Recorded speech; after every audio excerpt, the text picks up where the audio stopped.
உலகத்துல பல்வேறு இடங்கள்ல பாலியல் வன்கொடுமைங்கிற ஒரு விஷயம் நடந்துகிட்டே இருந்தாலும் அமேசான் மலைக்காடுகள்ல ஆழமான பகுதியில தபவுவா அப்படிங்கிற ஒரு இடத்துக்கு பக்கத்துல இருக்கக்கூடிய பக்குரினா பழங்குடியின மக்களை சார்ந்த ஒரு இனங்களுக்கு மத்தியில ஒரு பாலியல் வன்கொடுமை நடந்திருக்கக்கூடிய விஷயம் ஒரு மிகப்பெரிய அதிர்ச்சியை உலக அளவில் ஏற்படுத்தியிருக்கு.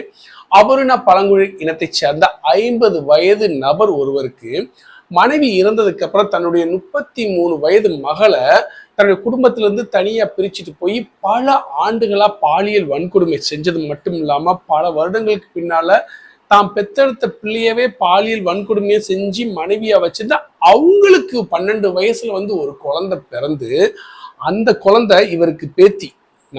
நான் எப்படி பாத்தீங்கன்னா அந்த குழந்தை இவருக்கு பேத்தி. அந்த பேத்தியை கூட விட்டு வைக்காம அங்கேயும் பாலியல் வன்கொடுமை செஞ்சு அந்த 12 வயது சிறுமியை கர்ப்பமாக்கி இருக்காரு.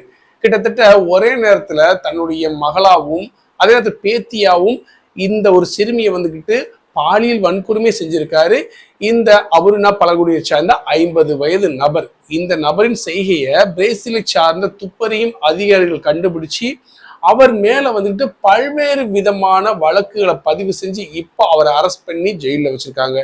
நாட்டுல பாருங்க பாலியல் வன்கொடுமை நடக்கிறதே ஒரு மிகப்பெரிய ஒரு குற்றமா இருக்கு. கடுமையான தண்டனைகள் கொடுக்க வேண்டும் சொல்லி போராடிக்கிட்டு கூடிய சூழ்நிலையில இந்த மாதிரி ஒரு விஷயத்த பழங்குடியினர் செஞ்சதுனால தான் வந்துக்கிட்டு இது மிகப்பெரிய அளவுல வந்துக்கிட்டு உலக அளவில் பேச முடியாம இருக்கா, இல்ல இந்த மாதிரி விஷயங்களை வந்துக்கிட்டு இனிமேலும் வரக்கூடிய காலங்களை செய்யக்கூடாதுங்கிறதுக்கு பிரான்ஸ் நாட்டை சேர்ந்த துப்பறியும் அதிகாரிகள் மிகப்பெரிய அளவுல இந்த விஷயத்தை வெளியில சொல்லியிருக்காங்களாங்கிறது தான் இந்த வீடியோ மூலமா நான் சொல்ல வரக்கூடிய ஒரு விஷயமா பார்க்கப்படுது. ஸோ இந்த மாதிரி விஷயங்கள் நடக்கக்கூடாது.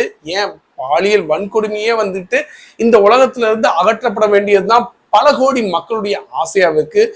இந்த மாதிரி விஷயங்கள்லாம் கேட்கிறப்ப மனசுக்கு ரொம்ப சங்கடமா இருக்கு, ரொம்ப வருத்தமா இருக்கு. தாம் பெற்றெடுத்த பிள்ளையவே மனைவியாக்கி மனைவி அந்த பிள்ளைக்கு பிறந்த பிள்ளையவும் இந்த மாதிரி விஷயம்லாம் கேட்கிறப்ப